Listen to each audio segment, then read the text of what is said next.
ইতিহাসে এটি প্রথম উদাহরণ তৈরি করেছেন যে কখনো সরকারি দল নতুন প্রস্তাব হয় না। আপনারা দিনের কার্যসূচি মুলতবি করে আপনারা আবার বিরোধী দলের আনা এই মুলতবি প্রস্তাবের কাউন্টার করার জন্য আরেকটা প্রস্তাব এনে সেখানে আলোচনা করেছেন এবং সেটা ব্যালেন্স করার জন্য সেটাকেও আপনারা টক আউট করেছেন। বাংলাদেশের সংসদীয় রাজনীতি আছে এই একটা খারাপ নজির আপনারা তৈরি করেছেন যে মুলতবি প্রস্তাবের অধিকার হচ্ছে বিরোধী দলের, সেটাকে আপনি সরকারি দলে গিয়ে আপনি বিরোধী দলকে মোকাবেলা করার জন্য একটা ভোতা হাতিয়ারকে ব্যবহার করেছেন। এই জন্য আমরা বাধ্য হয়েছি জনগণের কাছে যেতে, জনগণের আশা পূরণ হওয়া পর্যন্ত, গণভোটের রায় পূর্ণ হওয়া পর্যন্ত, সফল হওয়া পর্যন্ত আমাদের এই আন্দোলন ইনশাআল্লাহ চলবে। যদি আমরা দেখি পার্লামেন্টে বিরোধী দলকে অনার করা হচ্ছে, কোন আলোচনা এবং জনরায় অনুযায়ী এটাকে সমঝোতার দিকে যাচ্ছে, আমরা নিয়মতান্ত্রিকভাবে সরকারকে we are ready to give all kinds of cooperation to government, আমরা রাজি আছি।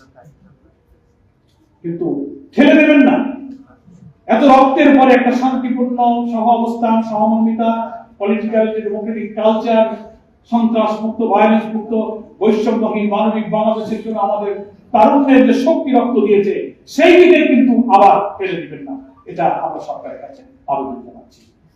তারপরে আমাদের জনদুর্ভোগ মমতাজ সাহেব বলেছেন জ্বালানি লজ্জাও করে না, যতবার জ্বালানি নিয়ে কথা বলার চেষ্টা করতে সুযোগ দেয়নি বিরোধী দলের একজন নেতা ব্যারিস্টার নাজিব মোমেন এই জ্বালানি সংকটের জন্য উনি নোটিশ দিয়েছিলেন